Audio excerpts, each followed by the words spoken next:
Hey guys, it's me Sujo over here. Back with another video. On this video, I'm going to be talking about why is Vietnam not for everyone. Okay, a quick disclaimer. Um, I'm not going to be ranting about this topic on this video, but I just want to provide you some insightful reasons as to why Vietnam may not be for everyone. Okay. Now, I've been living in Vietnam for many years, over 6 years now. If you're new to my channel, the name of my channel is called as Sujoy in Vietnam. I've been living over here for over 6 years. I was an English teacher for, I think, for over 3.5 years. Then I started my online digital marketing business, and I'm also doing full-time YouTube. If you're new to my channel, welcome to my channel. Okay, just to start it off, I just want to say that Vietnam is definitely a fascinating country. That's the reason why I've been living here for so long. I love the Vietnamese food. I love the fact that Vietnam is a very safe country. Like I'm coming from India, but I feel more safer in Vietnam compared to India. So I'm going to make a YouTube video on that as well. And of course, like Vietnam is now my home. But lately, I've been going through, a couple of YouTube videos about expats, who don't return back to Vietnam.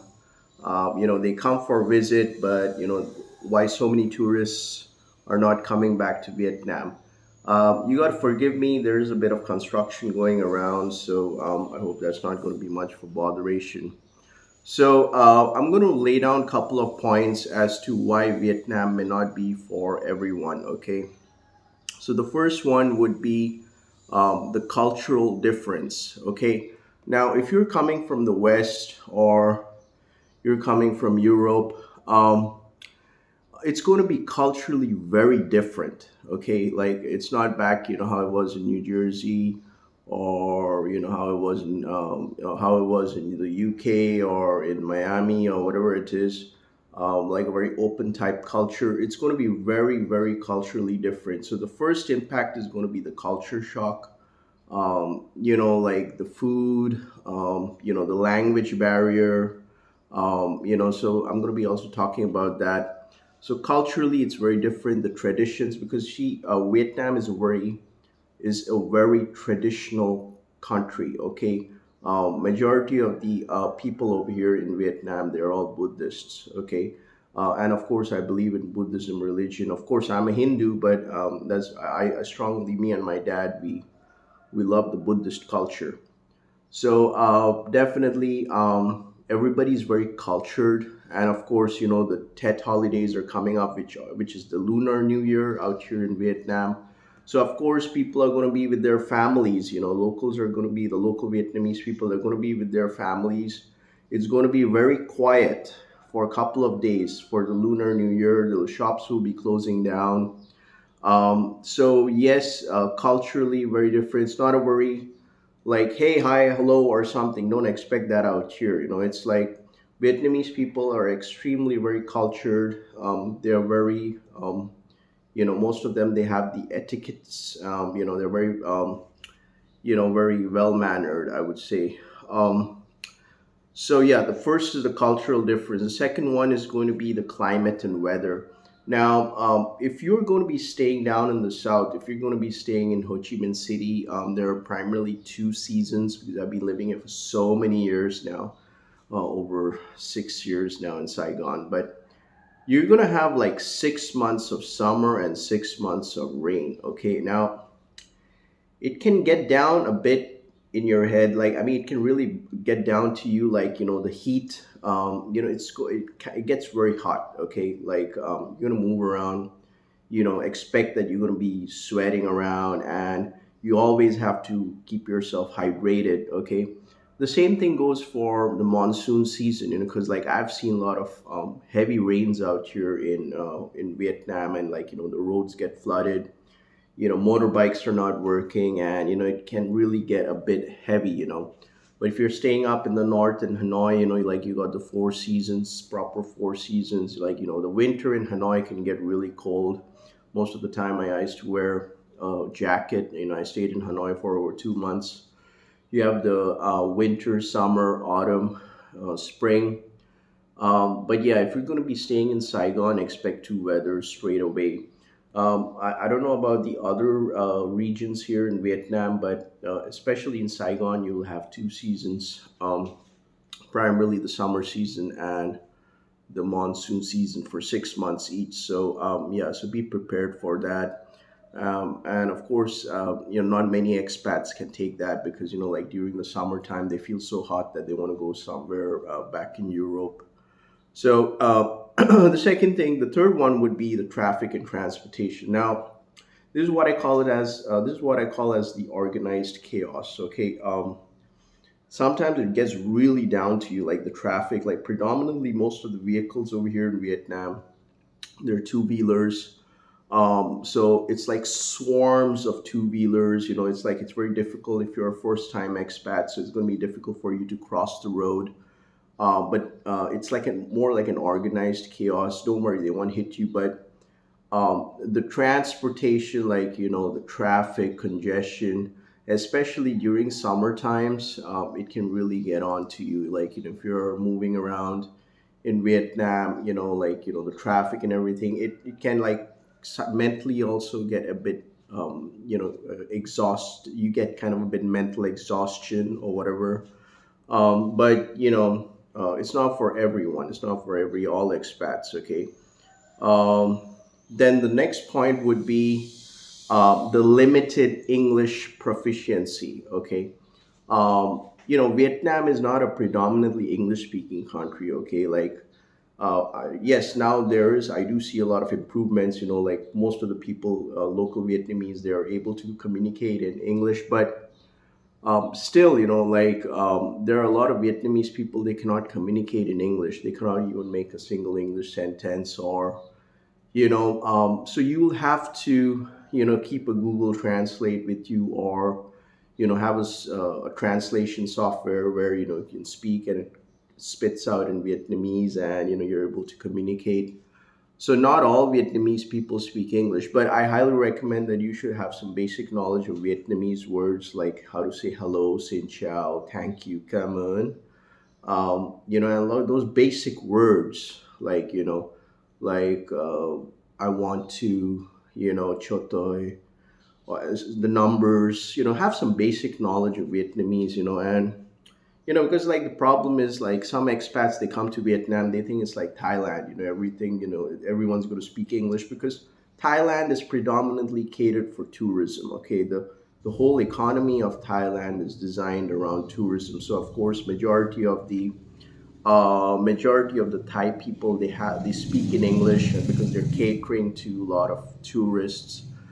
Vietnam, on the other hand, is basically a manufacturing country. It's into exports, imports. So tourism is still not a very big factor out here in Vietnam. The economy of Vietnam is not revolving around tourism. So I just want to make that very clear. Okay. All those Nike, Adidas shoes which you get back at your Macy's store, or at Walmart, or they're all being made in Vietnam and being exported. Okay, the same thing is back in India. We get a lot of Nike, Adidas shoes from Vietnam and whatever. Okay, so yeah, limited English proficiency. So have some basic knowledge. This is where not many expats feel very comfortable. The next, then the other one would be like lack of opportunities. Like now, predominantly, I'm going to be talking about English teaching. So like, if you're not a native teacher, and like if you are coming from a non-native country, and maybe if you're a person of color as well, like if you have brown skin, or if you're a black person or whatever, uh, you will have hurdles in getting English teaching jobs out here in Vietnam, predominantly in major cities like in Ho Chi Minh. You would be facing a bit of hiring discrimination, and of course, unless and until you're like a skilled worker, you have worked in a specific field for a couple of years, then maybe you can get some kind of a corporate work out here. But like I said, but like getting a work permit in Vietnam is also becoming very difficult now. A lot of legalities, a lot of paperwork, still a lot of things have to be done manually. Everything is not very digitalized or whatever. But yeah, so not so yeah, lack of opportunities. So like that's the reason also why some expats, they prefer to go back to their home country, and or somewhere else to look for opportunities. So a bit of lack of opportunities. The other point would be, I feel, now these are some bonus points. I feel like unsatisfactory customer service. You may not get the best of customer service all the time. Like if you're going to some restaurants, coffee shops, or you may not get that kind of customer service like what you get back in the States, or back in Europe, or maybe how it was in your home country. So it's going to be a bit different. Not everyone's going to be having a lot of smiles or whatever.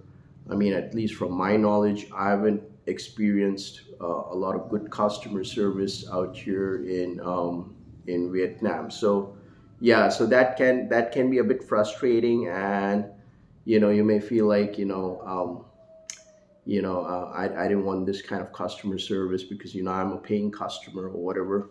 So I've actually made a couple of videos about that. You can check my previous videos about about customer service out here in Vietnam. The final point I would like to talk about would be the digital nomads. Now, of course, unlike in Thailand, where you have a lot of digital nomads. Don't get me wrong, there are a lot of digital nomads over here in Vietnam as well. They do a lot of freelance online work, or you have a lot of YouTubers or whatever, expat YouTubers. But the difference over here is I don't think this is the Vietnam would be best suited for digital nomads because you don't have a digital nomad visa yet.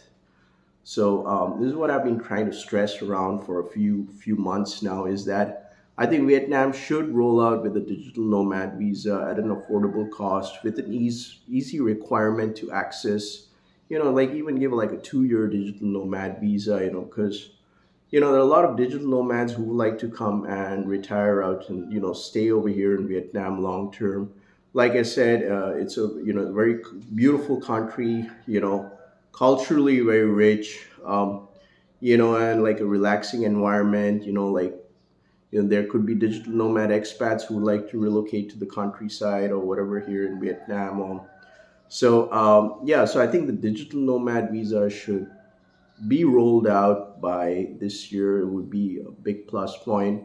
Like I know Thailand does have a digital nomad visa, but kind of a bit pricey and whatever. So if like Vietnam can come up with a digital nomad visa, half the cost with the easy requirement, um, I think that would be great. I think Korea also has come up with a digital nomad visa. I think for 3 years or whatever, if I'm right. But yeah, I think it's high time Vietnam should look into this option as well. So these are a couple of the reasons why Vietnam may not be for everyone. Okay. So if you liked watching this video and if you found it to be insightful, make sure to like and subscribe to my channel. And also, if you want to start a successful online business, you can check out my income stream website. I'm keeping a link down in the description below, so you can check that out. With that being said, you guys have a great day. This was me, Sue Joy. Peace out.